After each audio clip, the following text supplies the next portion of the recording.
Hey, welcome back everyone. We're again here broadcasting from my apartment in Queens, New York, and we're continuing these broadcasts Monday through Friday, 5 days a week on this new coronavirus, the CCP virus. We're going to be starting off by going into how this virus, once everything is said and done, could have remade global supply chains and global manufacturing.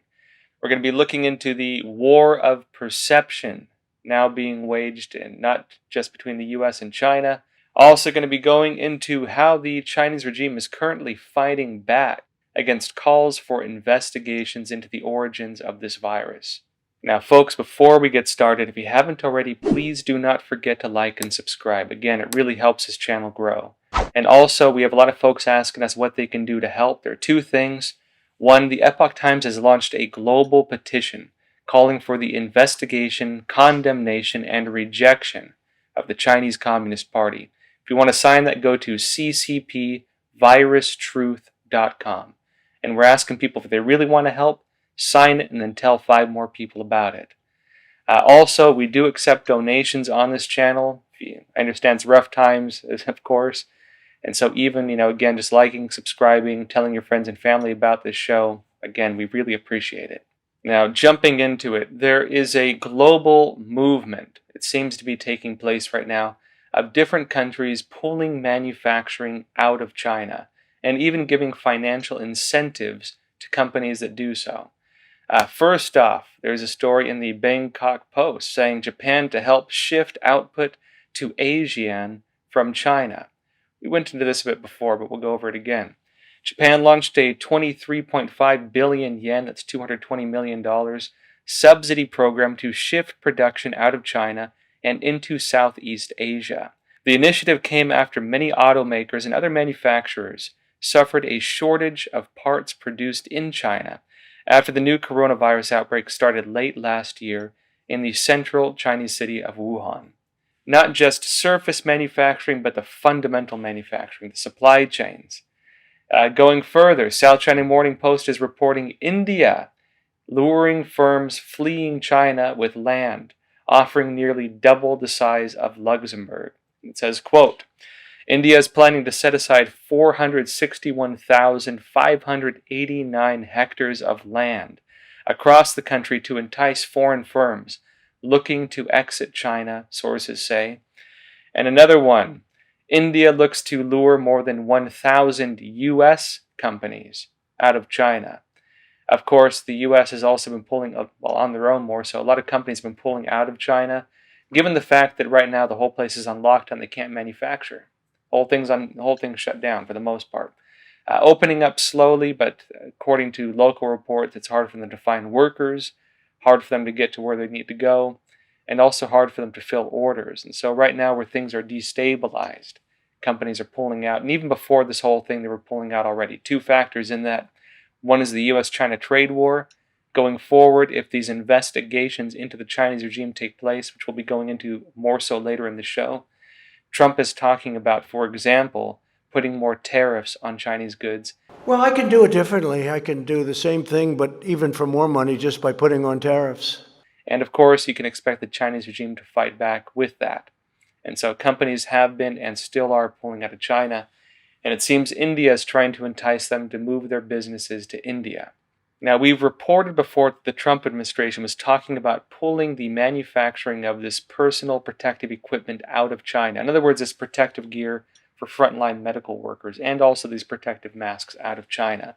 And we're now seeing the first steps of this. The FDA has pulled approval for dozens of mask makers in China. And in addition to this, speaking of India, India has now become the world's second largest PPE kit producer in just 2 months, and has also developed the world's first reusable PPE suit. Now, in addition to this, the Trump administration is pushing to rip global supply chains from China, according to officials reported by Reuters. And it's reporting, quote, the Trump administration is turbocharging an initiative to remove global industrial supply chains from China as it weighs new tariffs to punish Beijing for its handling of the coronavirus outbreak, according to officials familiar with U.S. planning. We've seen Hopefully enough of unnamed sources getting proved false over the years to know you should not take everything at face value. But Trump has also been talking about this openly, so I think this is a credible report. It's interesting because right now what we're seeing is really the US-China trade war, on steroids. It is the US-China trade war being amplified by this virus. And now we have Reuters also reporting, back on the note of this personal protective equipment, that, quote, Trump orders to buy US-made medical supplies coming soon. That's according to Peter Navarro, one of Trump's top advisors on China. And so what does this show us? We're looking at a future where goods are no longer being manufactured in large scale inside China. We're looking at a future where a lot of Chinese high-tech companies have been sanctioned. And so we're looking at a future, in other words, where we're no longer reliant on the Chinese regime for our supply chains. And of course, a lot of the Chinese regime's pushes for soft power, for foreign influence, for all the underhanded systems of ideological subversion, at least a lot of them, are based around financial interest and the offerings of business opportunities. We could very likely see the Chinese regime's programs for, say, economic theft get derailed pretty heavily by this, at least when it comes to the Chinese regime selling to countries that will abide by U.S. tariffs. Of course, it can still seed black markets and such with knockoff goods, but that's not enough to really keep an entire economy afloat, even for North Korea, which does that. They still depend very heavily on the Chinese regime and a bit on Russia, basically to stay afloat. It's not likely the Chinese regime is going to be able to weather that. The Chinese regime, as where it currently is, still depends on foreign manufacturing coming into China. And so losing that suddenly means a lot of Chinese out of work. It means the Chinese economy fully destabilized, at least to a very significant extent. It means the high-tech pushes, which have been the Chinese regime's main focus, through things like China 2025, before that Project 863, state-directed programs directing the catching up fast and surpassing the West in the high-tech spaces. All of that could very soon end, depending on how this unfolds. And of course, even when it comes to the real high-tech stuff, smartphones, computers, in terms of consumer goods at least. And so we're very likely looking at a near future where China is no longer the world's manufacturing hub. We're looking at a near future where the Chinese regime's programs for industrial theft serve only internal markets and black markets. Looking at a possible future where there's mass unemployment in China as well, and also possibly an employment boom in other countries such as India, such as maybe Mexico, maybe even bringing manufacturing back to the U.S. Regardless, the landscape right now is in the process of shifting. Everything we once knew when it comes to manufacturing in China, which has been really the backbone of the global marketplace for the last at least more than a decade, all of that's about to change. Moving on to this war of perception. Trump is now saying that the coronavirus has been worse than Pearl Harbor. The worst attack we've ever had on our country. This is really the worst attack we've ever had. This is worse than Pearl Harbor. This is worse than the World Trade Center. There's never been an attack like this. And he's describing it as an attack on the United States that should have been stopped at its source. And it should have never happened. Could have been stopped at the source. Could have been stopped in China.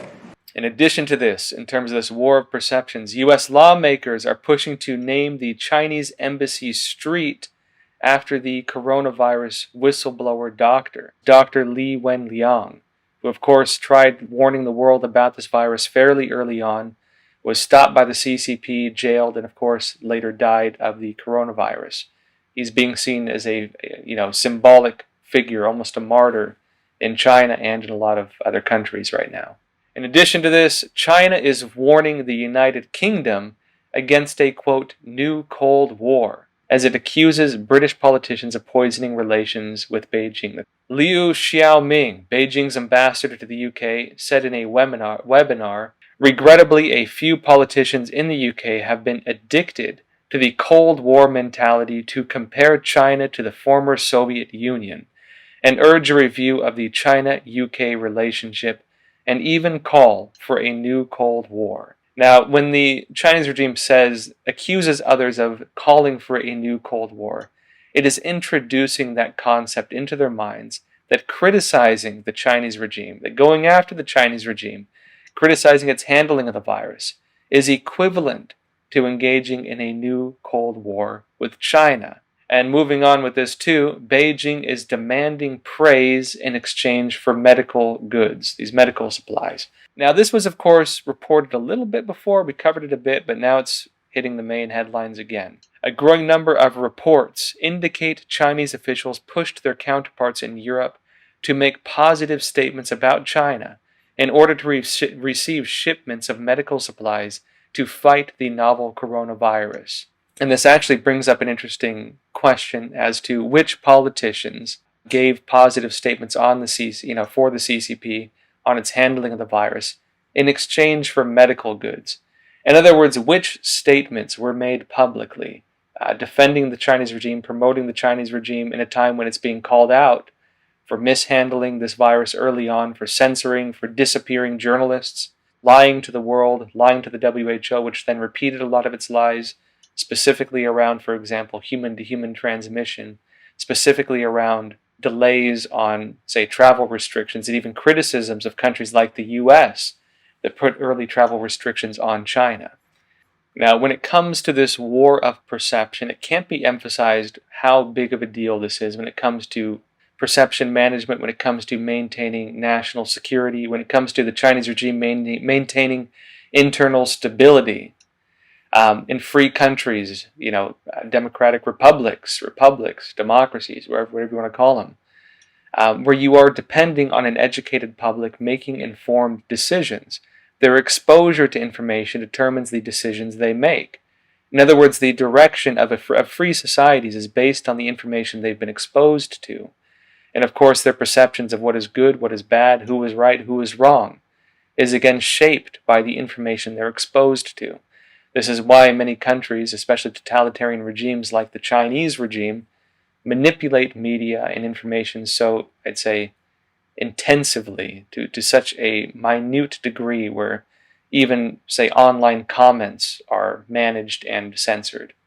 Pulling something into this now, actually, if you haven't read it, Edward Bernays' Propaganda has an interesting quote on this.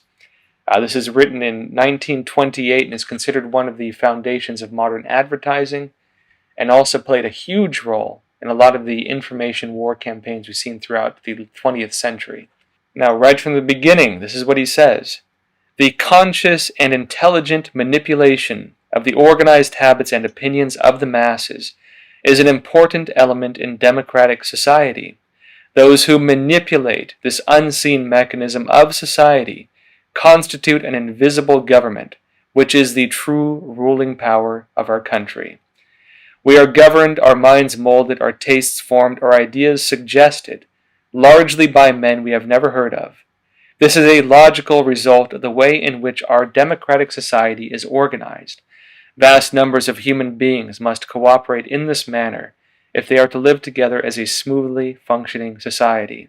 I won't go on with this, but Edward Bernays' Propaganda in 1928, the backbone of a lot of political propaganda campaigns, historical propaganda campaigns, even World War II, even the Cold War, matter of fact, and of course adopted pretty widely, I'd say, into a lot of perception management campaigns being used not just in the US but around the world these days.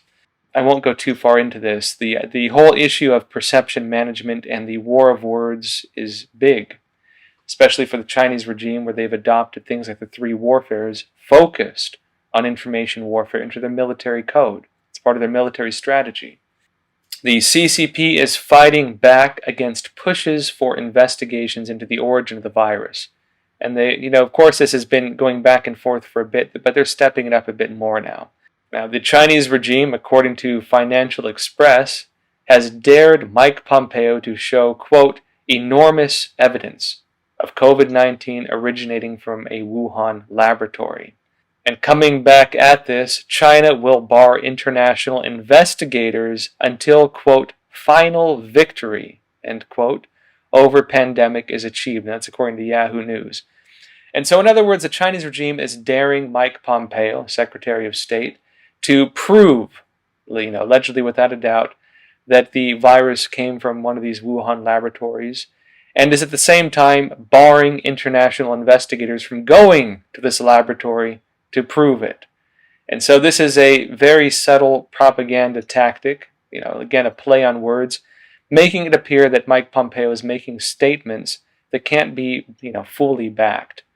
Of course, a lot of times when you're dealing with government information, they're looking at expert analysis, military analysis, intelligence, even newspapers, public reporting, and of course investigating what they can verify, what they can't verify, and then basing their analysis on that. The U.S. right now, and Pompeo particularly, and Trump, are calling for investigations into that laboratory. China is still refusing to share the information we need to keep people safe, such as viral isolates, clinical specimens, and details about the many COVID-19 patients in December 2019, not to mention patient zero. And of course, in order to fully prove it, as the Chinese regime is now demanding, they need to get into that laboratory. And the Chinese regime, as the Yahoo is now reporting, will bar international investigators until final victory over pandemic is achieved. And final victory for the Chinese regime could be an indefinite thing. This is one of the things they can do. They can say whatever they want while they're being pressured. You might have seen this documentary Epoch Times recently released called The China Method, where we break down the 3 basic steps the Chinese regime often follows when it comes to influence campaigns, when it comes to pushing its interests. The first step is the play on words. The first step is the promise. The first step is the saying that they will do something, the signing of a paper, the signing of an agreement, the passing of something, make a claim that they will follow through on something. The next one is they manipulate that opening that has been formed and use it to their full extent. And then finally, they, of course, violate that agreement, violate that promise openly. And once they control the entire infrastructure, which came through stage 2 of that, they basically have owned the situation. We note in the documentary how they did this with Hong Kong, when they agreed to have this one country, 2 systems policy when Britain handed over Hong Kong to China, to mainland China.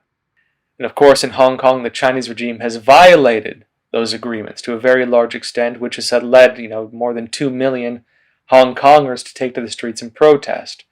And we're seeing now where that's going, where, of course, because of this virus, the CCP appears to be again manipulating that to push its interests further in Hong Kong, while people cannot fight back. And of course, the final step is subjugation. The final step is the declaring victory over the full situation. How this ties into the Chinese regime saying it will not allow international investigators into its laboratories into China until they've achieved final victory over this virus.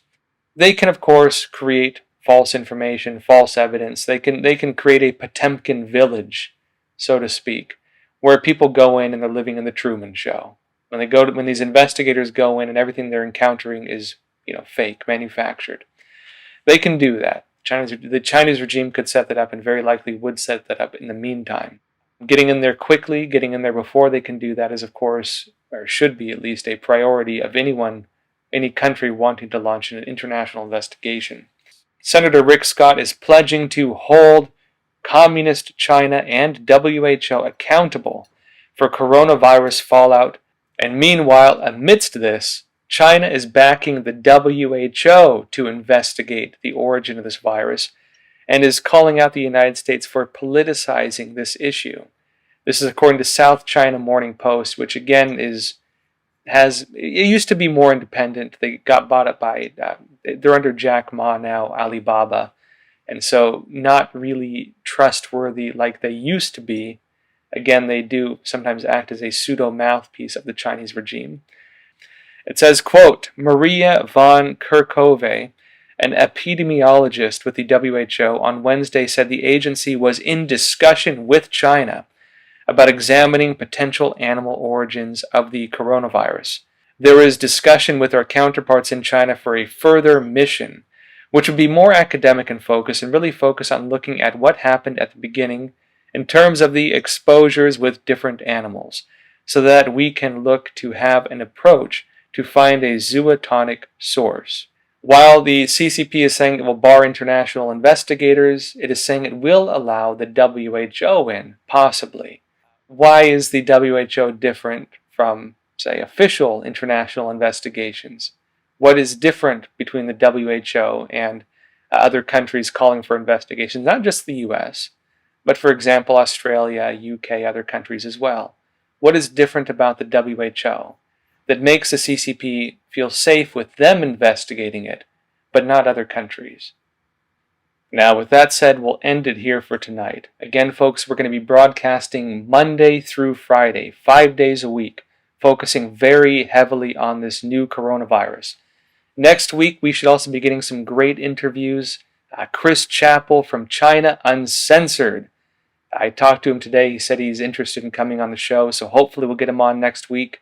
Now, folks, again, if you haven't already, please don't forget to like and subscribe. Again, we really need your support. And if you want to help, of course, we have 2 calls to action. One, we have launched an international petition. The Epoch Times has launched a global petition calling for the investigation, the condemnation, and the rejection of the Chinese Communist Party. You can go to ccpvirustruth.com to sign that petition. If you want to take it a step further, we're asking people, if they can, tell 5 friends or family about the petition. Help us get it out there. And of course, folks, we do take donations on this channel. I know it's rough times, and so we of course appreciate any support we can get. With that said, folks, stay safe, stay healthy. We'll see you next time.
Well, this is very interesting news that Israel is now saying that U.S. intelligence warned them in November about a potentially catastrophic pandemic in Wuhan, China.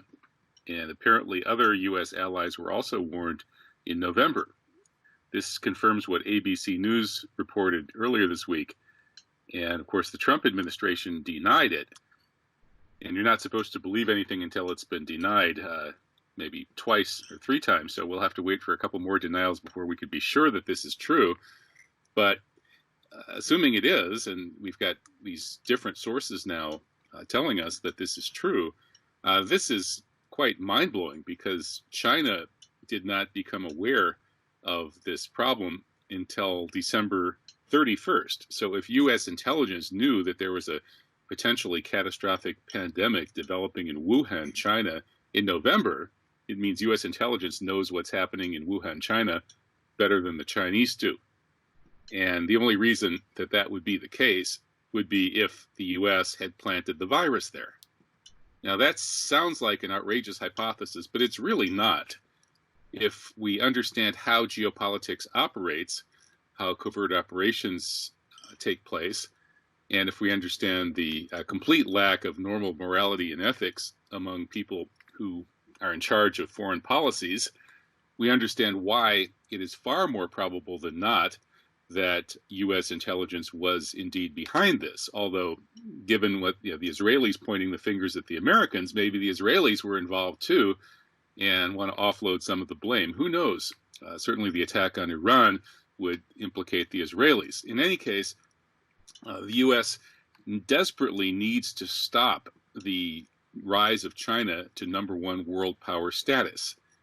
To do that, it has to slow down Chinese economic growth considerably, which has been double-digit for almost 40 years.